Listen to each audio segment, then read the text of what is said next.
Okay, there is some bombshell information coming out of Washington, D.C. as we learn more about Obama, the role of the CIA, Tulsi Gabbard, and how they're using AI, things that most of us haven't understood on how they are getting to all of this documentation against former President Barack Obama. To help me go through these stories, I have Eric Eggers. Eric, thank you for joining me again. Stephen, it's great to be back. How you doing? I'm doing very well. Thanks again for coming on. Just some background. Eric is the co-host of The Drill Down. They go deep on political corruption, the groups that are part of the deep state, the elites, the permanent bureaucratic class, those that are against MAGA, and more. He's also a writer and a political commentator. So, Eric, we're learning today that an intel report that took over 2,000 hours of interviews with 20 CIA and FBI agents concluded that former President Barack Obama was personally behind the order to start and spread the Russiagate hoax against President Donald Trump in order to help the Democrat Party, Hillary Clinton, and unseat President Trump. He then put CIA Director John Brennan in charge. He handpicked 5 CIA agents, not out in the field, but in headquarters, to lead the deception against the American people. And all of this was buried in a report that Tulsi Gabbard just found. This is where a lot of these new details are coming from. What are your thoughts on this whole Barack Obama Russiagate thing? Yeah, it's funny, Stephen, having gone through this and some of the numbers that you've shared are staggering, right? 2,300 hours worth of interviews from a report that I think has been hidden since 2017 in some arcane House, kind of committee report that now they're sort of unearthing. And, if Joe Biden's tenure was marked by the auto pen, it's interesting. I think we can now learn that Barack Obama's tenure included early use of AI, artificial intelligence, but not like the technology. Like, this is intelligence that they made up and then they use for political purposes to try to defeat who they thought would be a very real political enemy, and that's Donald Trump. It's a scandal. I don't know that I'm one of those people that will say it's signs of treason and it's some reason why we should now put former President Barack Obama in prison. But I do think that it's made this story worse. And I'm excited to talk to you today about the larger context. And I think we even spoke last time we visited about the reason why they were doing this in the first place is actually, the whole Russiagate collusion thing was flimsy. It's been false. And I guess now the big takeaway is they knew how bad it was. They knew how fake it was, and that in no way stopped them from continuing to perpetuate it because of what they deemed to be the political necessity of it. Yeah. There's a quote, I believe it's Mark Twain: "A lie can get halfway around the world before the truth can tie its boots," something like that. 60% of Democrats today in 2025 still believe that Russia rigged the election for Donald Trump. How is it that intelligent Americans can't understand that this was artificial intelligence that was weaponized against them? And I don't understand. Like, I was tricked. I've admitted that. Why aren't these other people going, holy crap, the person I thought I could trust actually broke my trust. I don't like being lied to. I don't like being tricked. Is that kind of thinking just not happening? Yeah, it's almost like there's 4 different things that Russia was accused of. And because one of them might still maybe be true, the reporting is like, well, there's been no evidence to suggest that the findings of this Senate Intelligence Committee, of which Marco Rubio was part, the reports always mentioned, so there's like, look, Marco Rubio is part of the Senate Intelligence Committee. They looked at this. They found that ultimately Vladimir Putin did prefer, is the language I think they used, Donald Trump over Hillary Clinton. Therefore, everything else is okay. And the reality is this just not, right? Because the accusations were, well, first they hacked into the systems and they rigged the elections via cybersecurity crimes to help win the election for Donald Trump. Hillary Clinton herself even gave voice to some of those concerns in the aftermath of 2016, which is really interesting when you think about it, considering how actively people were censored after 2020, but that's a separate conversation. And then it was, well, okay, so maybe they didn't hack into the actual databases, but clearly Donald Trump was an agent. And we have this incredible dossier of intelligence, the Steele dossier that the Clinton campaign actually paid for and then sent around to journalists. And well, so that's a true thing, right? And then we find out is the other intelligence that suggested that Russia might have been doing whatever it could to help Donald Trump when they used that Steele dossier as legitimacy to help bolster the argument in the Obama intelligence agencies to then send that thing out. So it's like a lie based on a lie based on a lie. And then we have enough lies together. Let's go sell this to the American people. And it worked. I mean, it didn't work in the sense that Donald Trump won the election, but it worked in that the mainstream media reported on it. And not just did they report on it, they gave themselves awards and Pulitzers based on that reporting. And those awards have not been revoked, right? I mean, we took O.J. Simpson's Heisman Trophy away because he committed murder, not because he wasn't a good football player. But these awards that are now proven to be lies have yet to be revoked or even, I think, reconsidered. And that's, among the things that are quite scandalous about this story. I've got 8 books on Amazon. You can look that up. I understand putting your heart and soul into writing articles and books and information, but I know this about myself. Like if I had written something that became a Pulitzer Prize article, and then everything I had written, whether I knew or didn't know, turned out to be completely false, I would just have to give that back. Like I would not, like that could not sit on my fireplace and look me in the face and remind me, oh yeah, I got rewarded for writing about something that almost destroyed a country, almost destroyed a family, almost destroyed a presidency. But I already got the applause. I've got to keep it. Like, that's pathetic to me.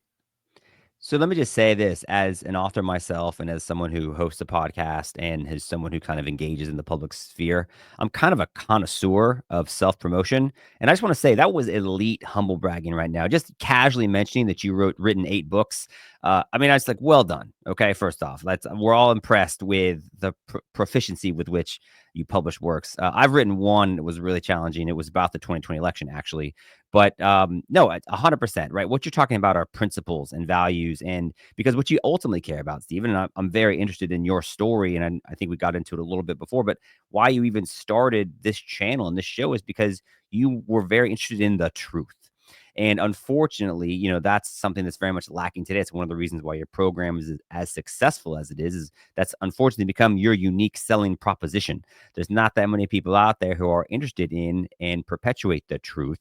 And the fact that these articles today about the Tulsi Gabbard revelations insist upon, like all the Axios articles, all the political articles, they like go out of their way to stumble over themselves to try to still reinforce the fact that Russia helped Donald Trump win the election.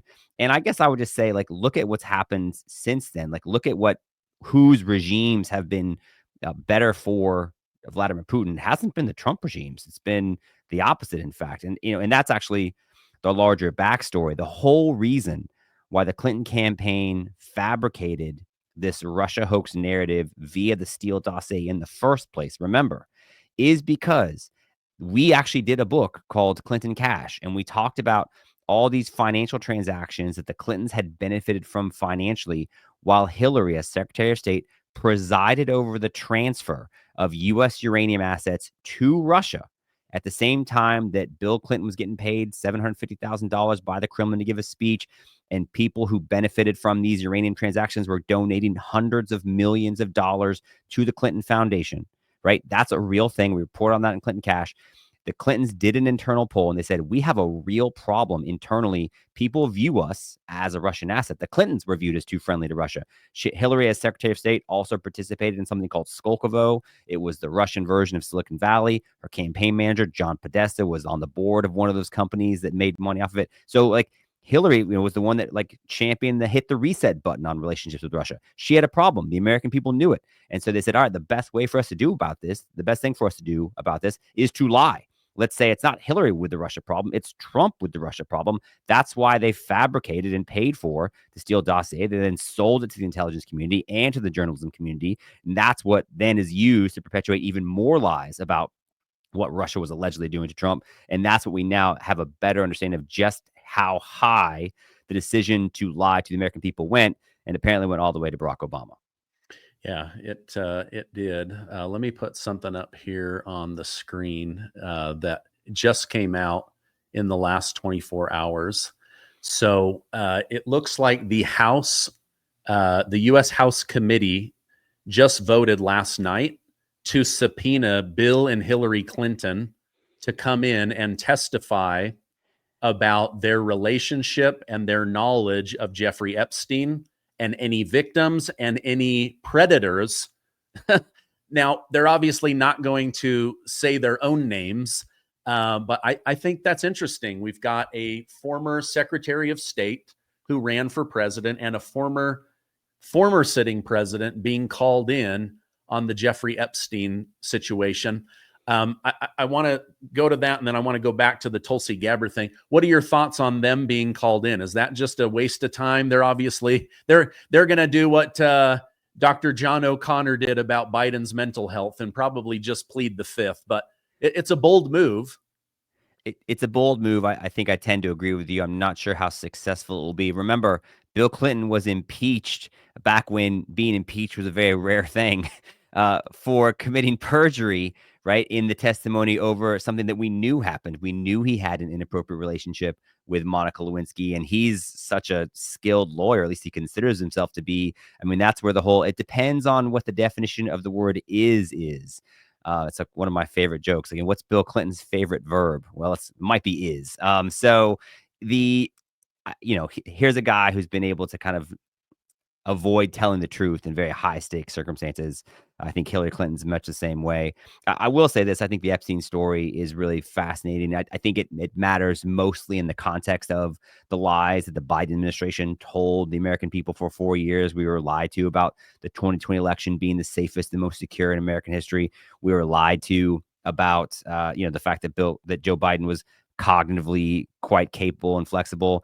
And then we were lied to about the fact that, well, when you replace Joe Biden with Kamala Harris with no votes being cast whatsoever, Donald Trump is a threat to American democracy. So then when you now have Trump in charge and it's his people who have been saying one thing about the Epstein files come in, and now people are saying something else, I think the American people have enough of a nose for, I'm not getting the whole truth here. And we actually elected you to do that for us. So we'll see what happens. I will say, as we've reported on this program, we know that the United States government, the Department of Treasury, received records from JP Morgan and Chase in 2019 because they said, look, here's Epstein's bank accounts. We flagged over $1 billion worth of transactions that we think are highly suspicious and may be related to criminal activity, including sex trafficking. Please take a look at these. So there may not be some super secret Epstein client list. I mean, we know some lists are out there. You can buy Epstein's Black Book on Amazon, but we do know that records exist. And so I think that as Donald Trump pivots based on what he perceives to be the will of the American people, and they're asking for more transparency, those financial records that they've had since 2019 may be among them. And it'll be very fascinating to see, kind of what's involved there. Okay.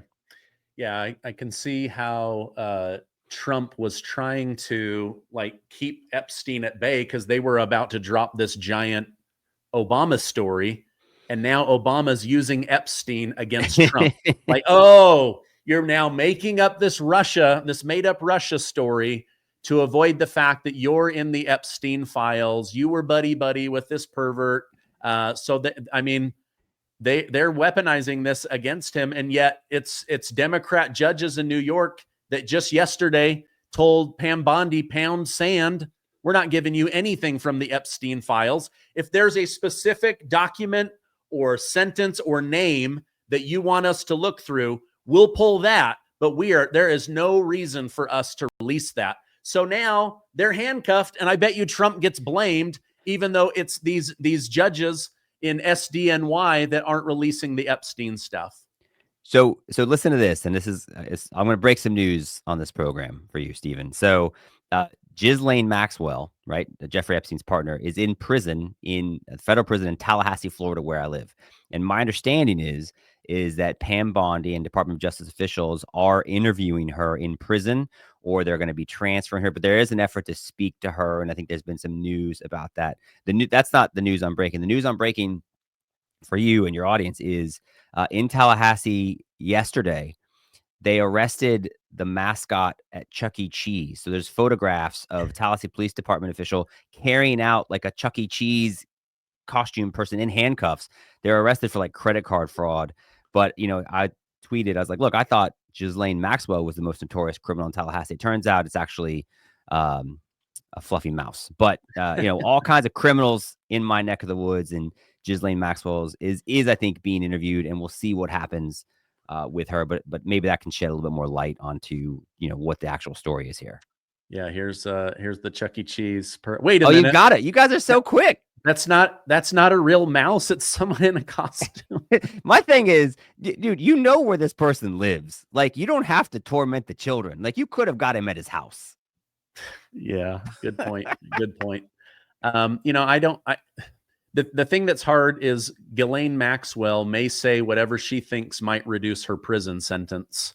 And so on the one hand, she has empirical knowledge and firsthand evidence and all of that. But at the same time, she may say whatever she wants in order to get out. I want to go back to the Tulsi Gabbard situation. I was reading just today that Tulsi Gabbard has this like secret Doge-like team of geniuses, and they're actually using AI to comb through all of the classified and declassified documents.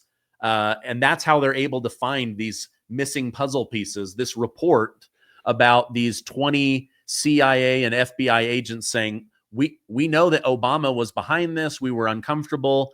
Now they say whistleblowers are going to come forward. The former U.S. District Attorney for Washington, D.C. said he would definitely put all of this in front of a grand jury, and he would go after Obama first. There's talks about this ending up in Florida because of the precedent that was was created by Jack Smith with the Mar-a-Lago documents. Do you think this ends up in a grand jury? I don't, because just based on what I understand, if they really wanted to be those people, they could have been those people with Hillary Clinton and the mishandling of the classified emails. I mean, I had so many military people reach out to me in 2016, and they said, look, I worked in the military for handling classified information. And if I had done a fraction of what she has done, not only would I have been fired, I would be facing prison time. So I actually think, despite the whole Donald Trump's the threat to democracy, Donald Trump is the one that, wants to persecute political opponents. The opposite's clear too. It's just like the Russiagate thing, right? Like, Hillary's the one with the Russia problem. They lied and said the opposite thing. They said Donald Trump was the one. The Biden administration has prosecuted Donald Trump. The Biden administration is the one that went after its political opponents. Not only did they go after their political opponents, they then took one of the lawyers who was bringing charges against Donald Trump, the prosecutor from Fulton County, Fannie Willis, and they let her walk the red carpet at the White House Correspondents' Dinner like she was a celebrity. I mean, in what other democracy, in what other civilized world would someone who's persecuting a political opponent of the sitting president be celebrated, not for like as a celebrity, not because they're like just some dispassionate lawyer? That's insane. But Donald Trump has never shown a willingness to do that, despite all the allegations to the contrary. I think that's honestly what gives him the moral high ground. And in my opinion, unless you have like real clear evidence that a serious crime was committed, then I just don't think it's good for the brand, the country, society. I don't think we want to be the ones perpetuating this whole like put the former president in legal justice. I also think, based on, I'm not a lawyer, but everything I've seen suggests that he has, as a former president, some level of immunity that would keep him from any real prosecutions. Yeah, Whoopi Goldberg said yesterday, yeah, he probably did it, but he's got presidential immunity, which was just backed up in the Supreme Court thanks to Donald Trump. So, Donald Trump, you just sealed your own fate. So, and I always take all my political advice from Whoopi Goldberg. Well, you should take it now, because it sounds like that's the next show to get canceled based on the White House spokespeople. So they're like, Whoopi, whatever you got, bro, now is the time. It's like Sister Act 3 ain't coming. You might have one more season of The View. Let's get this bad boy out there, because that, it's a very different time for media entities in these TV shows, and they are losing their minds over it. Yeah. They're it's interesting. They're all closing down at the rate of USAID, just not able to be propped up anymore. I think you might have just broken a story. Like, was USAID a secret advertiser on the Colbert Show, and that's one of the reasons why it's going off the air? I don't know. I wouldn't rule it out, though. I mean, I just don't know why. I think it's CBS. Why would they allow a show to lose $40 million a year? Like, I don't let my show lose $40, let alone 40 million, pretty crazy. All right. One person that is taking this serious is the person who used to be in Tulsi Gabbard's role, James Clapper, the former head of the Department of National Intelligence. He went on CNN and said he's taking this very serious, and he's actually lawyering up. Let me go ahead and run this. When the director says that she's referred these filings to the Justice Department for criminal investigation, tonight we're told they formed what is called a strike force. Do you have concerns that they will attempt to prosecute you? Well, certainly I do. After 8.5 years of this, and I don't know of an intelligence product that was more scrutinized, more investigated than that product was by numerous people. It's very disconcerting. It really is. And I take seriously when the President of the United States accuses me of being a participant in a treasonous conspiracy, which is ridiculous. Yeah, what's your reaction to that? It's ridiculous. It is untrue.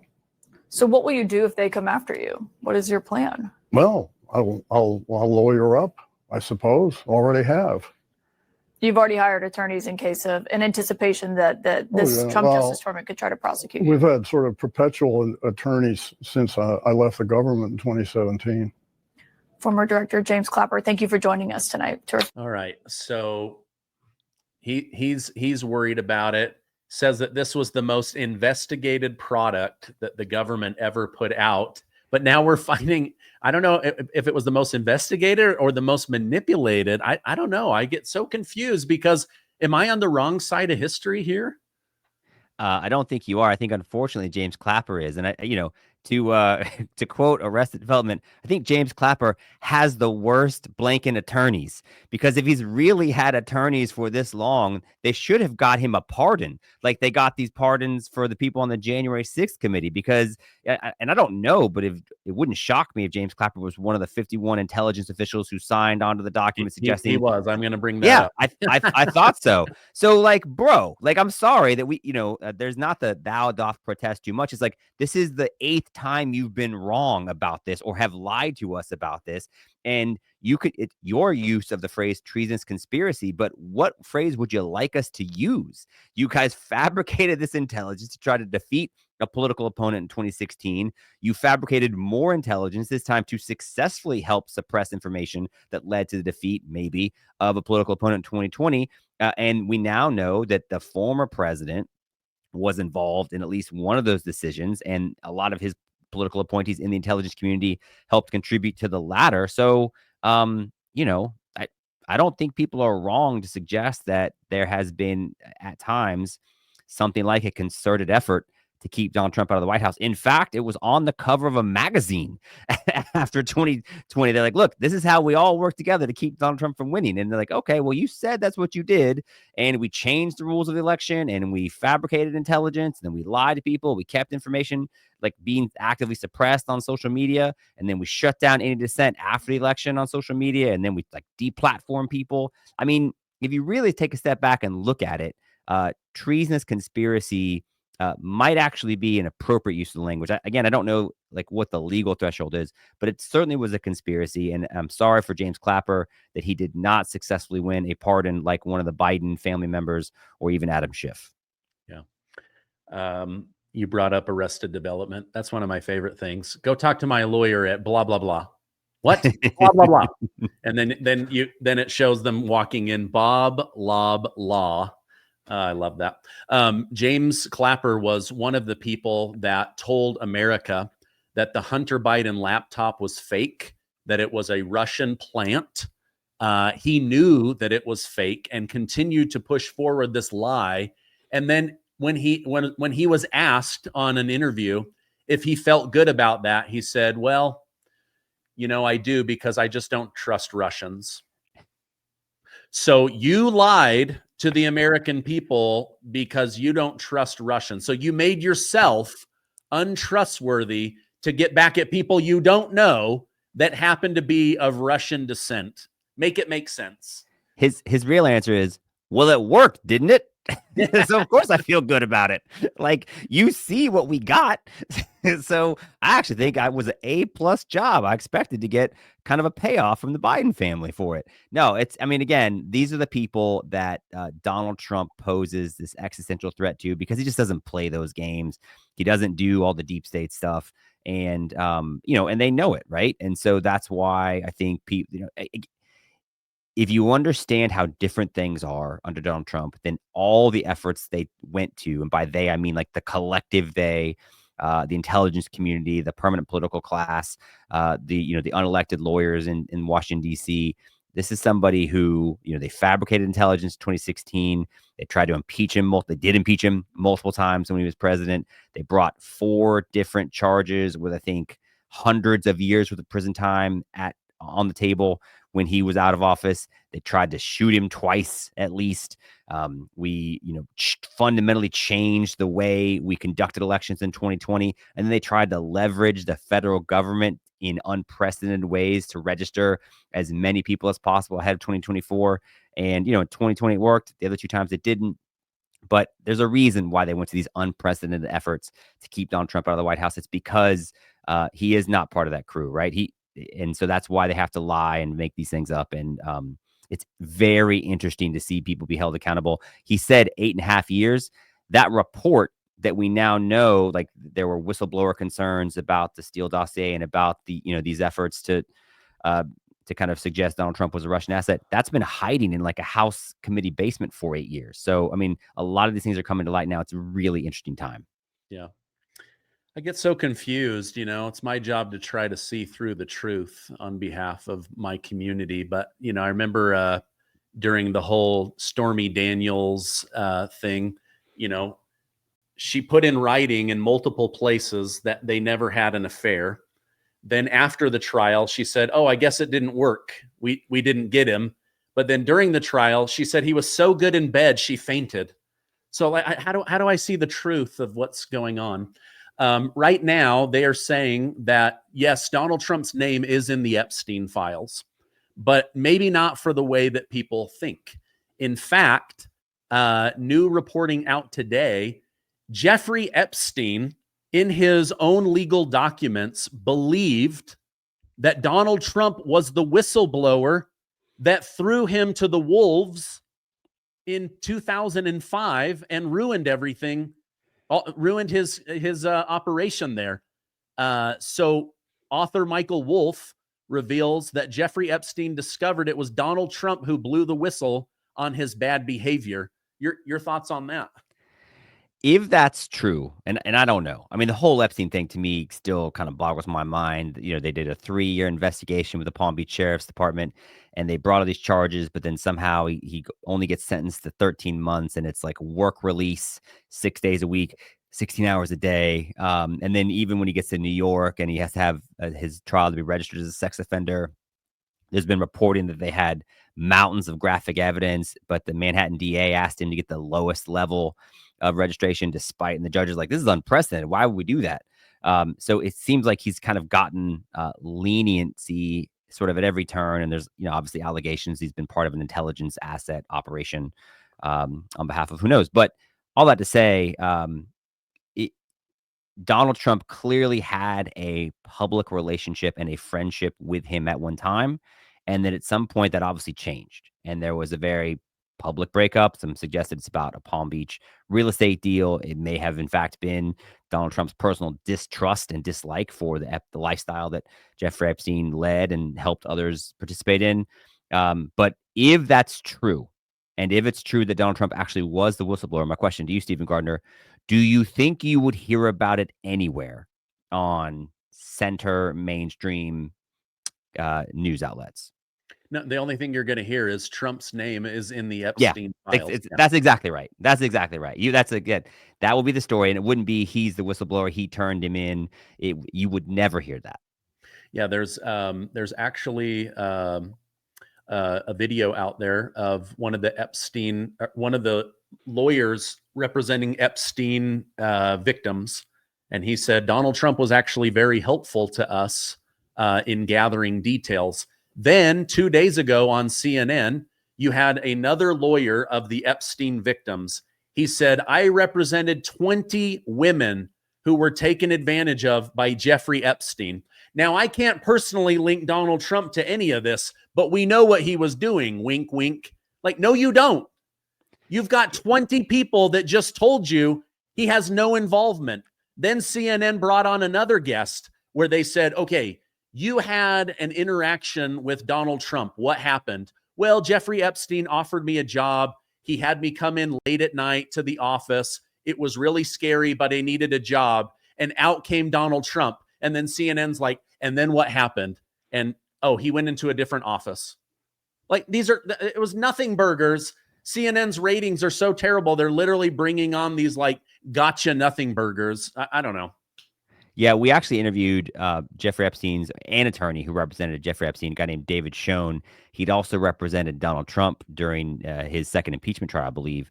And David Schoen told us on our podcast, he said, listen, first off, he said he didn't think Jeffrey Epstein killed himself, which it's interesting that that's his lawyer's opinion of it. But he also said that there's no way he could have represented Jeffrey Epstein if Donald Trump had been implicated in any criminal activity as part of the Epstein files, because he'd also previously represented Donald Trump. So he said, I mean, he's the one that, and he's a lawyer. He's a very accomplished lawyer. He says, look, the fact that I was able to represent both men without a conflict is evidence that Donald Trump is not implicated in any of these wrongdoings. And so, again, as a non-attorney, I find that to be a significant piece of information. That's not one that you hear repeated in most reporting on this. In fact, it seems like they're doing whatever it is. Now everybody's all hopped up about some alleged birthday card and cartoon that was drawn. I mean, as if now all of a sudden, so what does that even mean? Okay, so let's say he did write a card to Jeffrey Epstein in 2003. Like, in what world is that relevant to anything else?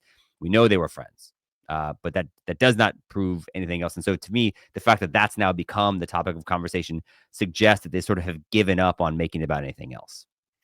And that letter that the Wall Street Journal or birthday card that now they're being sued for $20 billion. It was written with a typewriter. Like, you think Donald Trump was like, you know what? Let me go ahead and just type out this secretive birthday card and then draw a naked lady around it. Show me one other birthday card like that. I mean, Donald Trump right now, he's famous. If you send him something, he literally writes over the top of what you sent him, signs it, and mails it back to you. Like, he doesn't even take time to get a fresh piece of paper. He literally just writes on the thing that you sent him, signs it, and sends it back to you. No, you've got it wrong. He's doing like the Angela Lansbury from Murder, She Wrote. He's getting out a new piece of paper. He's throwing the old typewriter. He's having at it, his background music, and he's going to do a little doodle around. No, I think that's, the narratives are kind of ridiculous on their face, but here we are. Yeah.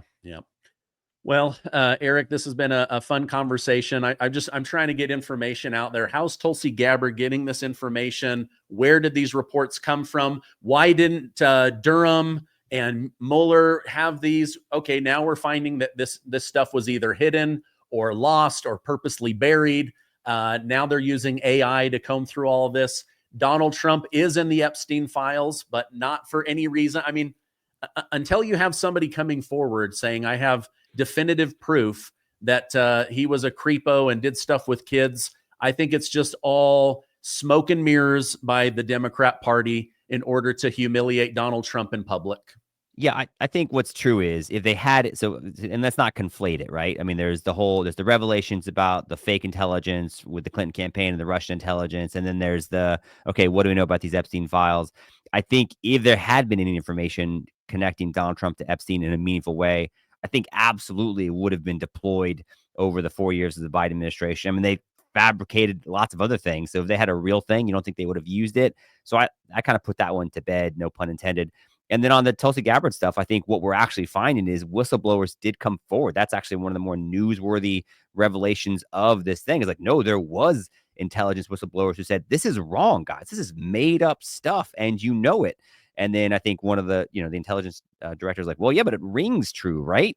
Like it sounds true. So that's almost enough. And clearly, as far as Donald Trump's concerned, if an allegation sounds true, then it's good enough for the intelligence community. It's good enough for the journalists, and it's good enough for the politicians who are trying to defeat him. That's the big takeaway from this story. Thank God for Tulsi Gabbard. Thank God for these Doge-like people who are using whatever tools they have. Because think about it. If there's 2,300 hours worth of interviews, it sounds like they've buried it. And if they try to hide it just through like the literal needle in the haystack. So if they are now able to kind of sort through this stuff more quickly, I can't wait to see what else comes out. And I think this may be, unfortunately, for people like Mr. Clapper, the tip of the iceberg. Who knows what else they're trying to do?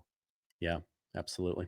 Eric, if people want to follow you, catch your show, where can I point them? You can point them to, it's very kind of you to ask, Stephen, thedrilldown.com. You can find me on Twitter. I still call it Twitter, like I'm not weighing on the Redskins thing, but I'm team Twitter all the way. Okay. So it's at Eric_Eggers.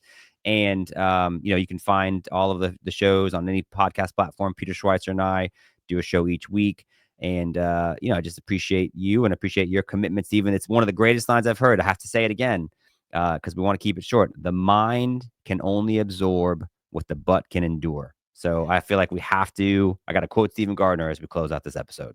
Yeah, it is such a great line, and I truly believe it, which is why this video is under 40 minutes. Thanks so much for being on. I'll put those direct links down below. I hope you have a great rest of your day. Hey, thanks, Stephen. You look great. You look tan. Congratulations.